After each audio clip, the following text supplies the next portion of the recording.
YouTube is the second largest search engine behind Google. So like there's millions of people looking for solutions to their problems.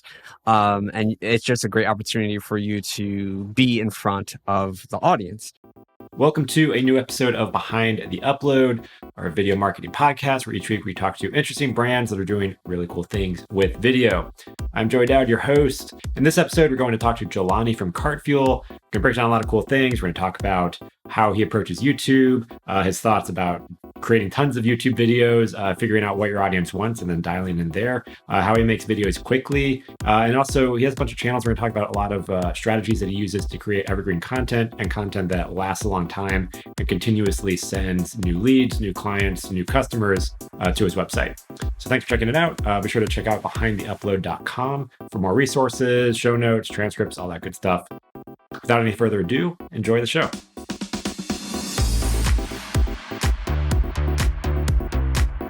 So cool. So thanks so much for joining. I appreciate it. Yeah, of course. I love to chat about different things I'm interested in. So and video and YouTube is one of them. Yeah. I love YouTube. It's actually how I got introduced into the internet marketing world. So whenever I have a chance to share any bit of knowledge I know, I just share it. But I'm not like the YouTube guy, I guess, on Twitter. I just you saw the tweet, I guess. So I should tweet more about YouTube, it seems. Well, I mean, I've been following you for a while, and so I know about because you do a lot of kind of build in public and share about Cartfuel. So first off, do you want to explain what Cartfuel is? Yeah. So Cartfuel is a payment form builder, essentially. And what we started out as, we're not going to be in 2 weeks or so, but I'll just give you the rundown of what it is, because we're actually pivoting. Okay. We're pivoting rather soon, but yeah, so Cartfuel started out as a payment form builder for initially Webflow.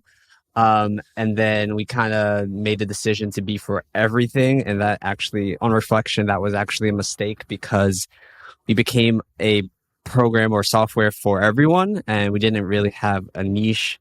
We weren't really specific. So the marketing was hard to dial down because you don't really know who you're talking to.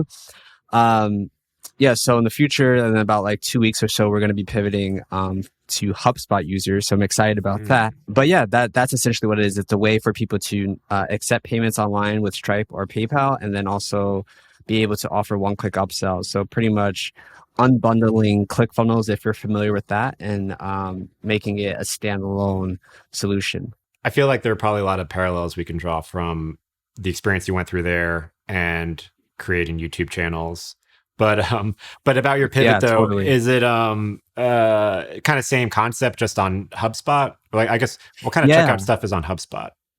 Yeah, so exactly, there's none. So HubSpot, in their core program, there's not a way for you to accept payments. They do have a Stripe app, but that's only for invoices. So if you're doing e-commerce and you're trying to sell your digital products or digital courses or whatever, they don't have a solution. So actually in their community forums, they'll people will be like, hey, how can I set up a payment form, right? And then they will direct them to apps on the HubSpot marketplace.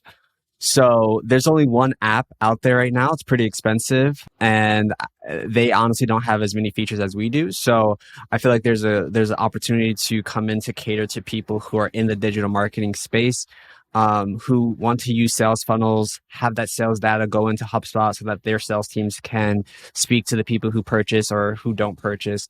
So yeah, that's where we're headed, and that's what we're thinking about and for that decision. That's super cool. Yeah. And I feel like that definitely helps in being more specific as far as what you're for and who you're for. Yeah. So with the YouTube content for Cartfuel, I know we could talk about it in the sense of you're making the content when you were the upsell platform for every platform. But do you want to tell me a bit about the YouTube content that you had for Cartfuel when you launched that channel? And then we can talk about, I know you have some other channels as well, but we can talk about kind of the thought process with what you were doing with Cartfuel first. Yeah, sure. So I kind of fell into YouTube like 2017. I just put a random video out, and of course, when you start YouTube, your first videos suck. They were terrible, but I fell in love with the idea that I can just be myself and be who I am and teach people different things that I'm interested in. And that's how I kind of started my one of my YouTube channels, like my main one.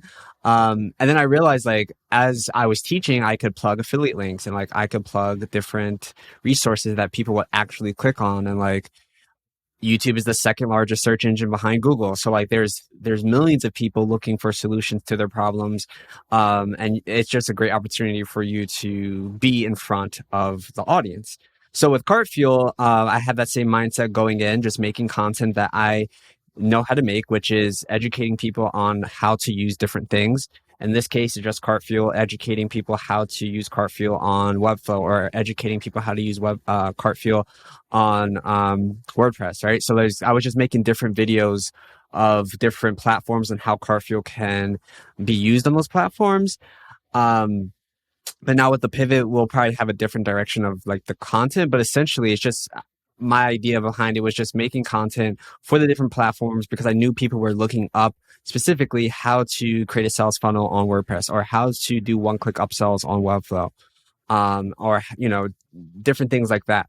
So I was able to capitalize on that. And because I made that content, even though I only have 83 subscribers on that channel, I still get, you know, people from all around the world signing up to Cartfuel. And I don't have to do anything, right? It's the best thing about YouTube. It's like, it's evergreen content. If you know how to formulate your content in that way, you'll be able to get people to sign up for things for years to come. And that's what I focus on when I'm making content, is making sure that it's evergreen, so that I don't have to, it's like, you know, build once, sell twice type of thing. It's like I make one video, and that video is digital real estate, as I like to say. So, yeah. Yeah. I meant to bring up, you brought up, you tweeted out, if you're building a SaaS product and don't utilize YouTube, you're doing yourself and your future profits a disservice.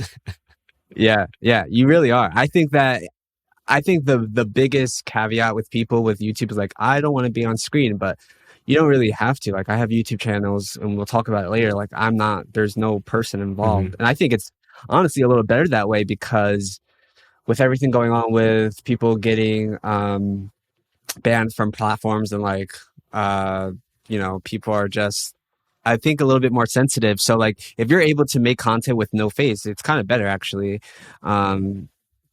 So you don't have to show your face, right? Like, but yeah, I think that's the main thing, is like, people feel like they have to show their face, or like they have to be really good on camera, but like all things, you're going to suck at first. You just have to get the reps in, you know?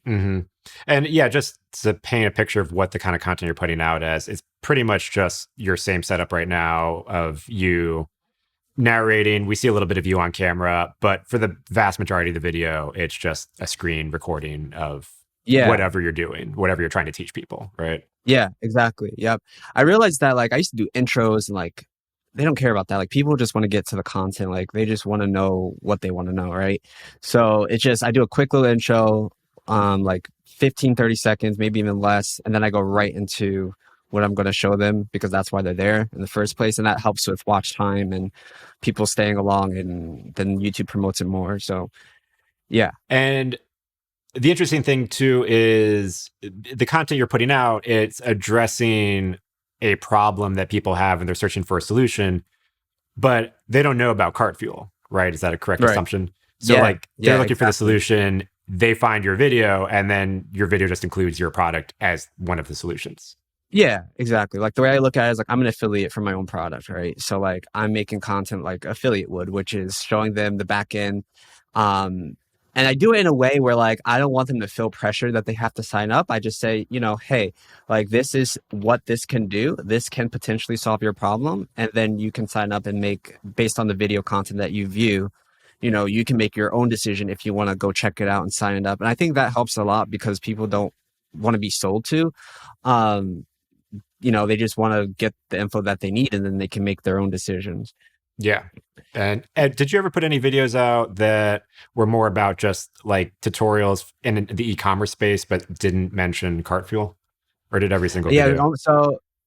So on my main, I have a Jelani the Marketer channel. It's like the channel that I show my face the most on.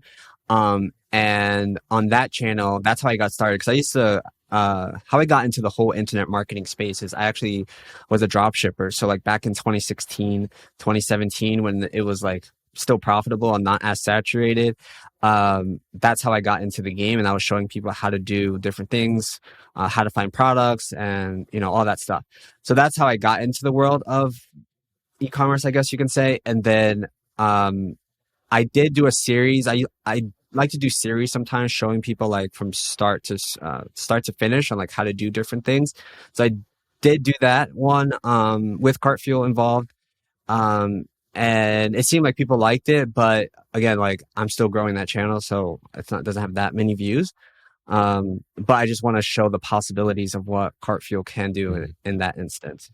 With the goal with the Cartfuel channel, you're not trying to be a YouTuber and monetize the channel itself. You're trying to drive signups, right? So like, exactly. Do you have any kind of numbers or just kind of rough like gauges of like what a video would convert, or how many people would send over, or like ballpark numbers? Yeah. So I actually did a count yesterday. It might be a little more now, but since I started the channel, we had 83 signups from YouTube specifically. So like I had a little sign up, little drop down. I was like, how'd you find us? Right. So yeah, YouTube was like 83, and then Google was like below it, but I don't have as many Google articles as I do YouTube videos. But yeah, so I mean, every day it's still like climbing up like signups, and again, like I don't do anything besides it's this evergreen content. Like I literally just watch it and I'm just like, okay, cool. Like, but then it gives me data, right? Like, so like I can see, okay, this video is performing the best and I need to make more videos catering to this particular audience.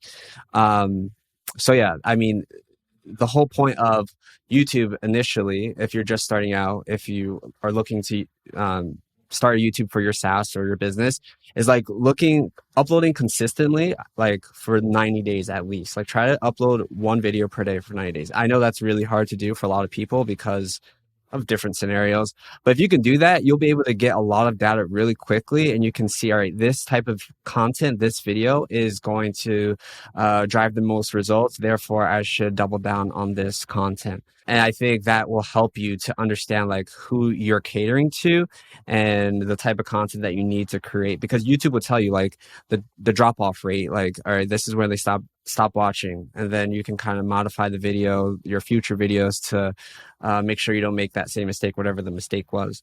So you just got to look at the data that YouTube gives you, honestly.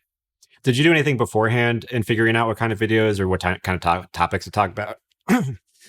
In a sense, like keyword research or any of the other tools out there? Yeah. So for Cartfuel specifically, I was using a combination of vidIQ, TubeBuddy, and Ahrefs.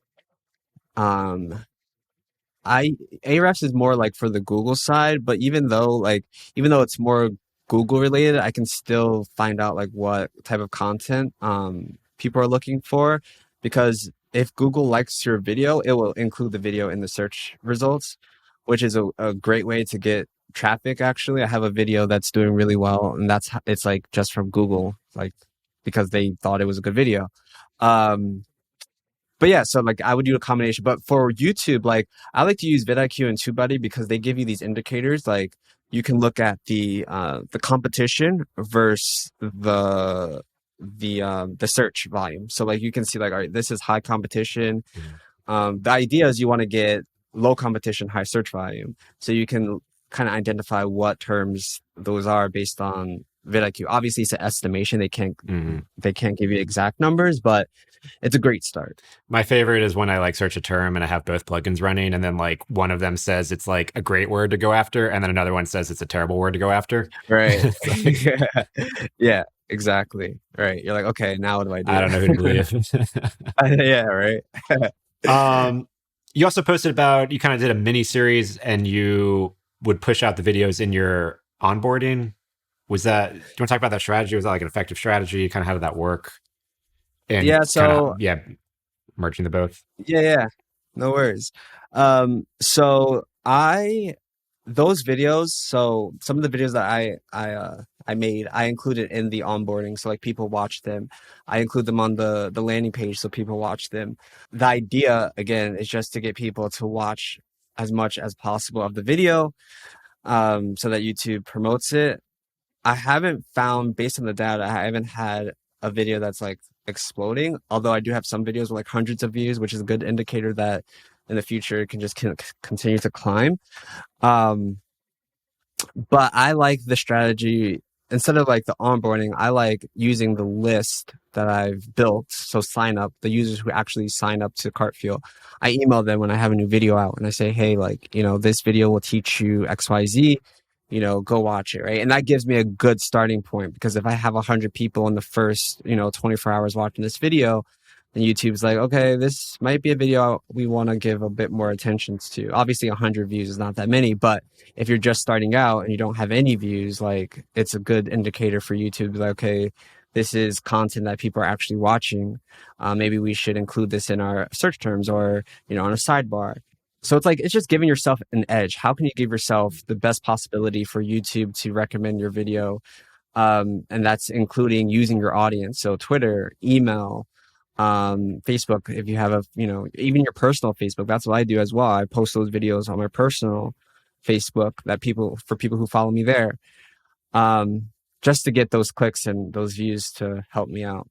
Yeah, I think that's a good takeaway, especially if you're like starting from scratch of like what other audiences you already have built up on other platforms that you can post that promote out your video. I know email is obviously probably the best way. I know with the other platforms, they get kind of weird when you start posting links to other sites and like they don't do the best in like promoting your posts that that take you off the platform. But still better than nothing.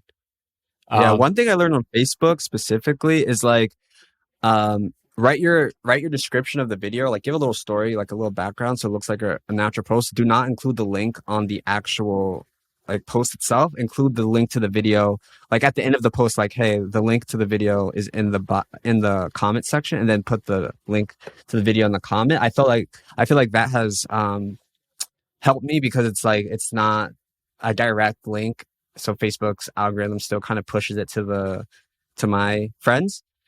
But yeah, that's something you could test out. Yeah. So have you been putting, I've seen that on LinkedIn. Have you been putting that on Facebook too, of like putting the actual link to your video or article or whatever you're trying to promote in the comment? Yeah.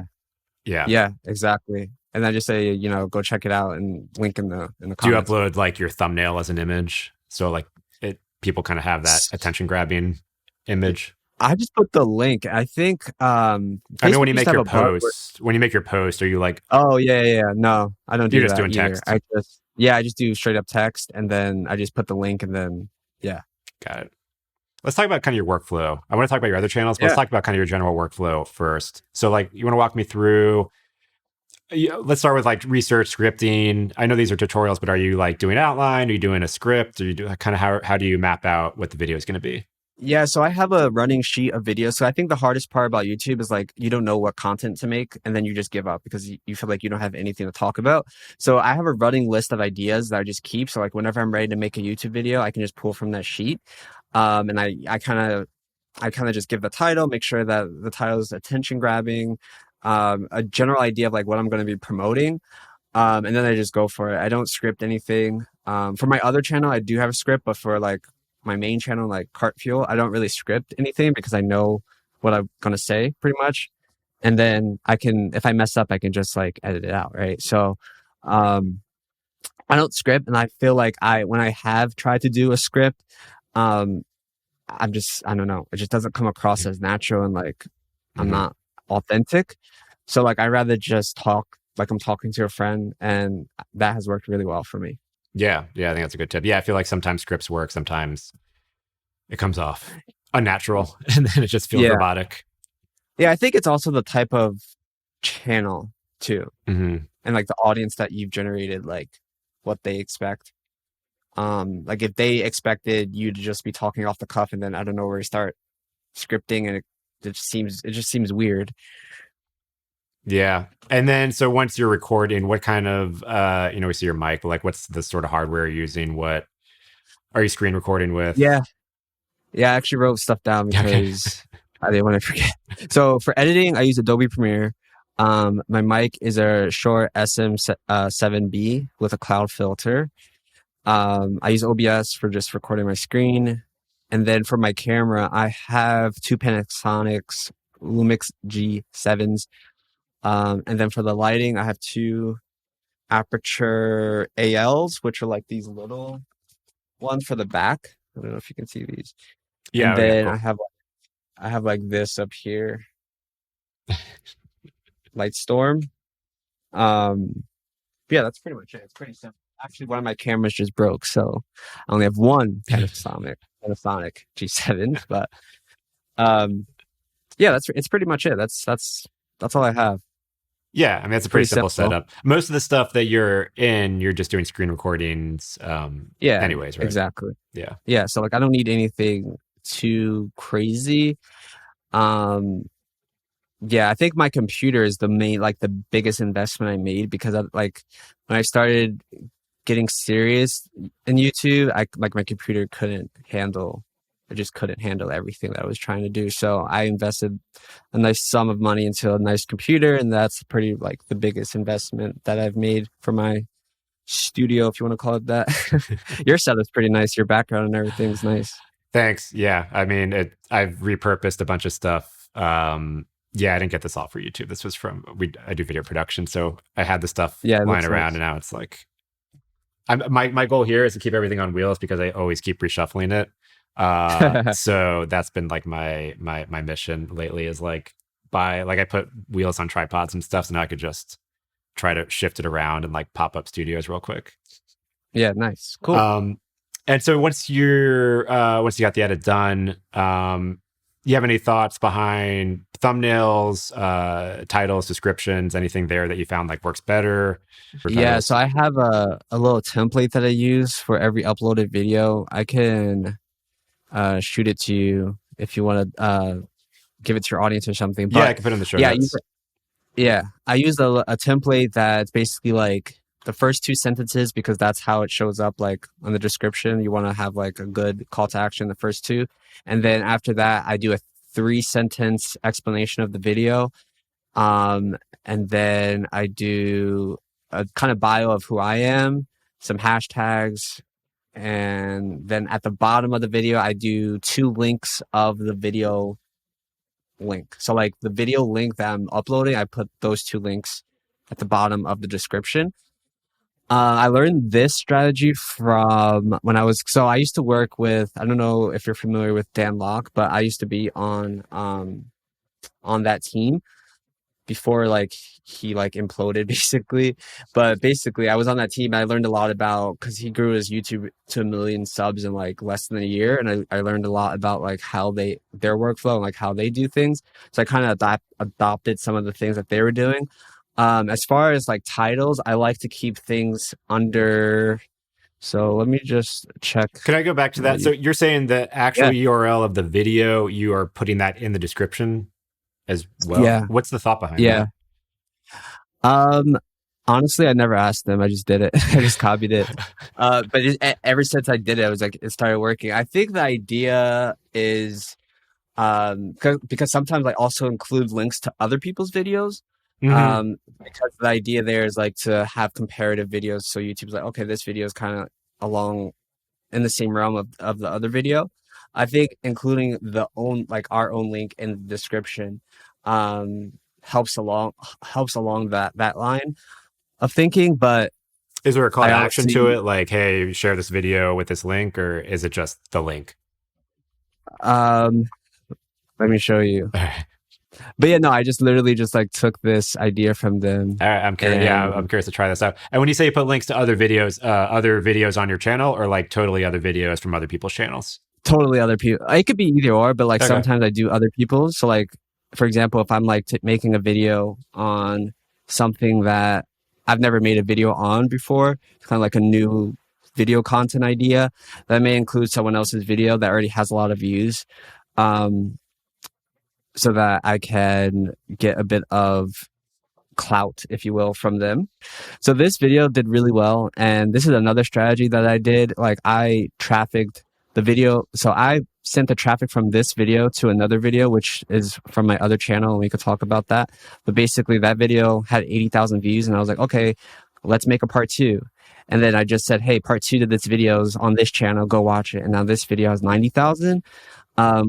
So like you can do stuff like that as well, which is like basically take traffic from Hmm. your older videos and then send traffic to like an updated version. But anyway, so this description, like if you can see, like I was like, okay, the first line, I want them to see that. And then I just said a 3 sentence, subscribe to me. Then I have some playlists that they can go to. And then down here is like where they can connect with me, blah, blah, blah, some hashtags. And then down here is what I'm talking about this video. It's a one-liner, 1 sentence, and then no call to action. It's just The the link two twice. links. Yeah, the link twice. So weird. All Um, right. yeah, If it yeah, I works. don't know. It works. So Is it like a glitch in the um, matrix or something?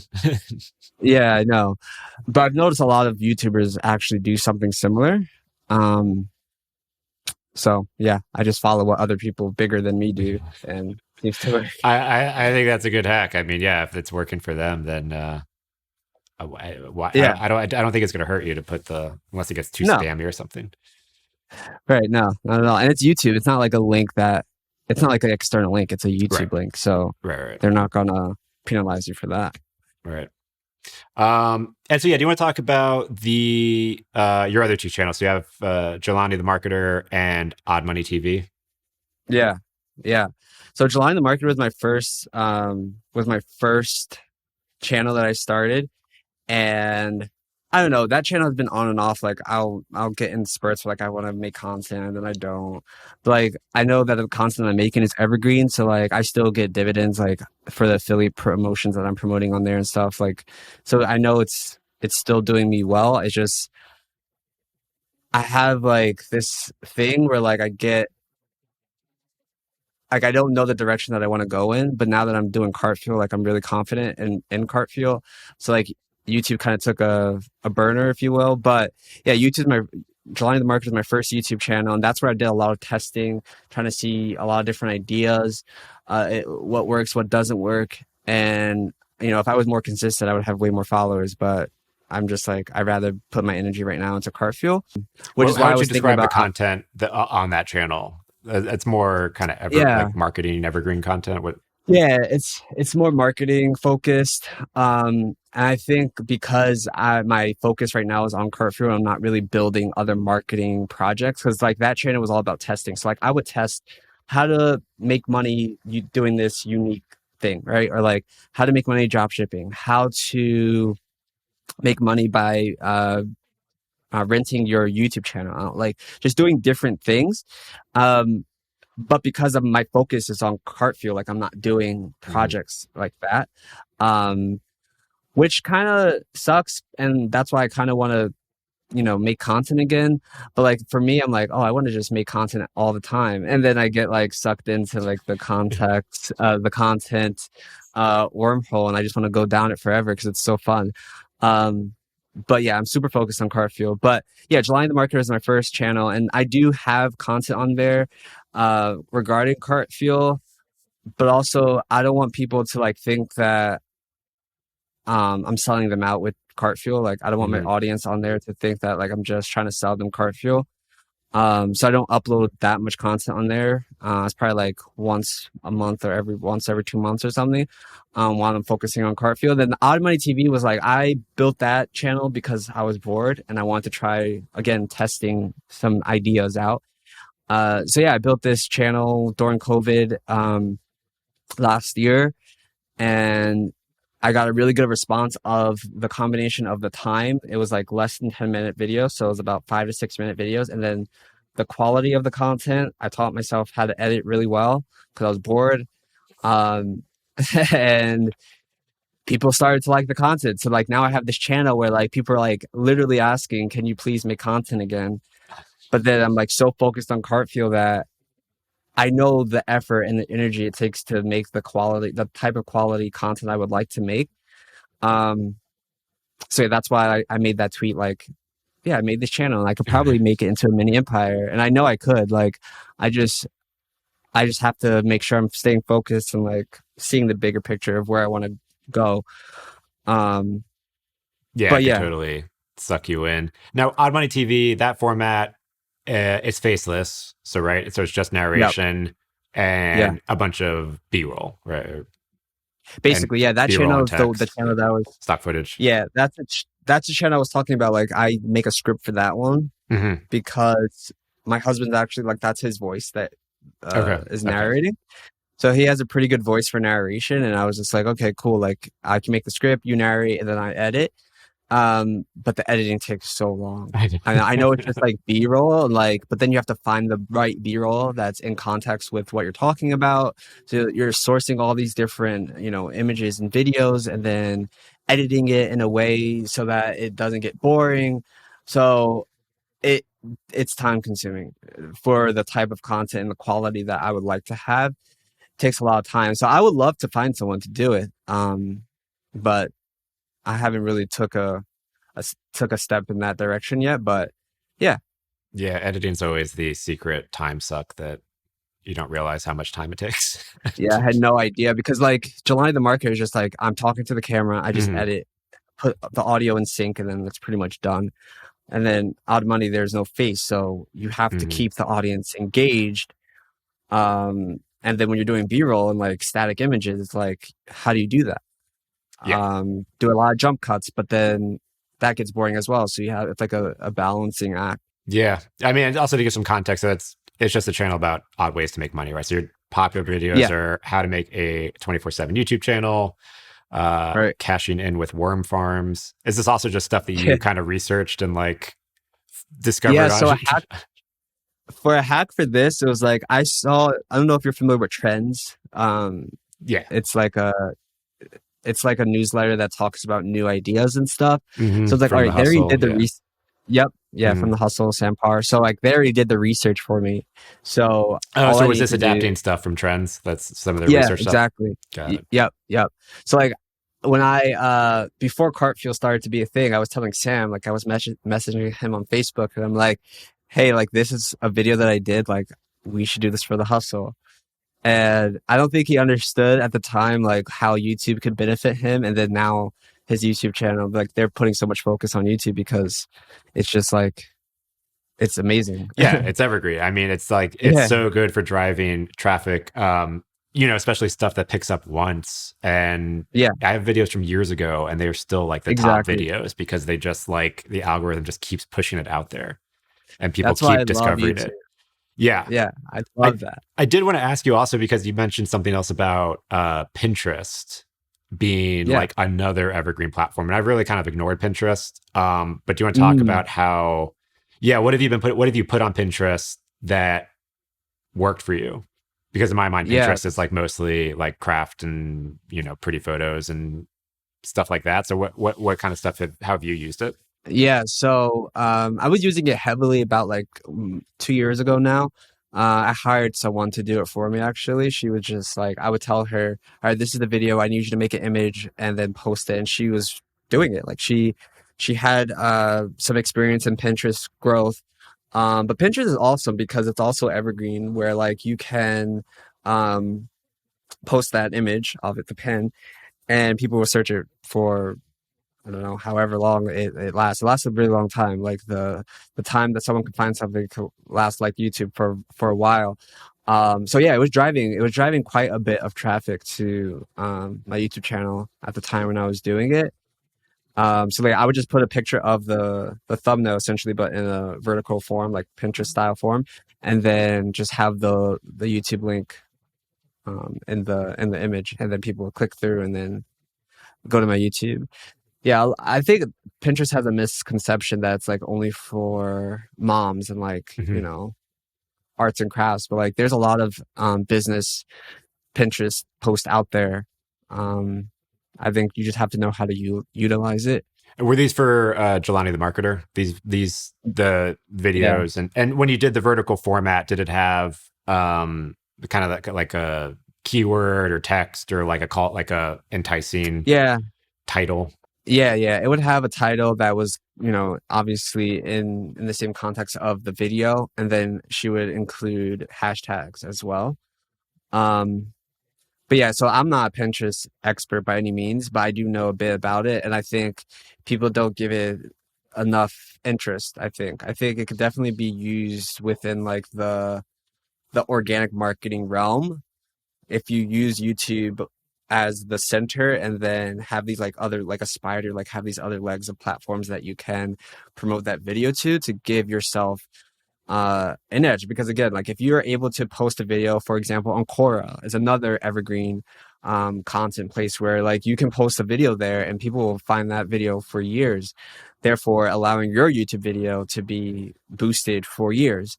So it's about how do you get that fire started on YouTube. You use other platforms, even if it's a small amount of people clicking through, it's still people clicking through. That it shows YouTube, okay, people are still looking at this video, like it can still be boosted, it can still be shown to people because people are interested in it. And with Quora, is that like if you find someone's asking a question for like on upselling and you're able to post your video as a response, is that the concept? Yes. Yep. So the idea is, because Quora got a little bit more like strict when it comes to posting links and stuff, but the idea is like to post one. So for every question that you answer, like 3 should be no links. So like 3 questions, no links, and then you put 1, and then it's like it can include a link.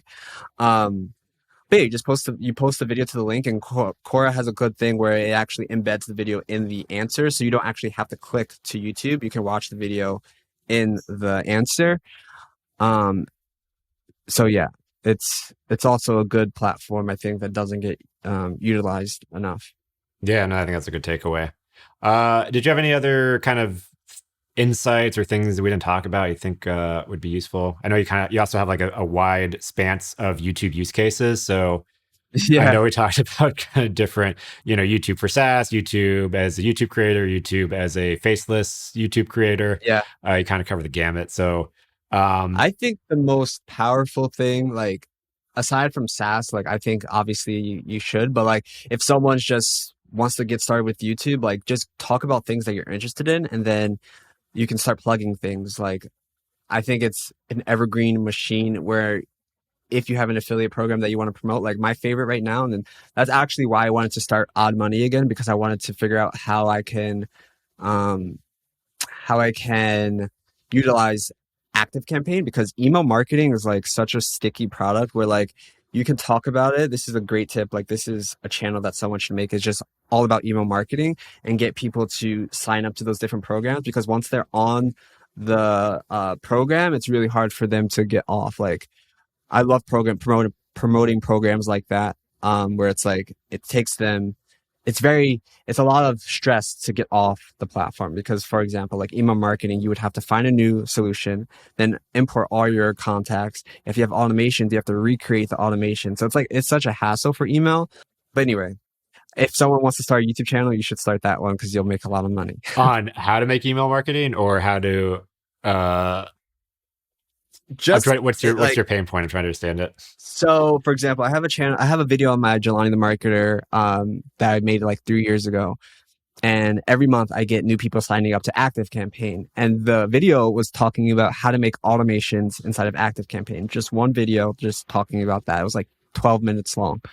And literally every month I get people signing up, and then every month I get paid like sometimes $1,000 a month, just like from this one video. From an Active Campaign referral link? Yeah, just from that referral link. Because how email marketing works, like as people increase their contact list, they pay more money. So then I get more money from that particular user because they're paying more money. So like, I think the Active Campaign starts at like 500 contacts, and then as soon as you go up to like 1,000, it's more money, and then you go more. So like, if you're able to get those businesses or people who have really large lists, you'll make a killing. So yeah, that's why I was like, okay, like Odd Money, I could definitely incorporate Active Campaign, create a course. Like I was just having like a stream of consciousness that night, because I was like, I can make so much money with this, but like I also want to stay focused with Cartfuel because I'm having fun. And like, so that can be something I do like later down the line. But there's a free idea right there for your audience. There you go. Free YouTube idea. All right. Well, thanks so much. Where can people find out more about you? Links and stuff. Yeah, I'm pretty active on Twitter. I think that's like the number one place you can find me. And my Twitter is Jelani since 94. Like since 94. Yeah, you can find me on there. And yeah. All right. And I'll have links for that in the show notes. Well, yeah, thanks so much, Jelani. Really appreciate it. Thank you so much for having me. Thank you so much for listening and watching this episode of Behind the Upload. You heard it over to the website, behindtheupload.com, for more resources. You can also join our mailing list, get these alerts when we have new episodes sent straight to your inbox. And please subscribe to the show in whatever your favorite podcast app of choice is, whether that is Spotify, iTunes, Overcast, or if you just like listening on YouTube, subscribe to our YouTube channel. Thanks for listening. I will catch you in the next episode.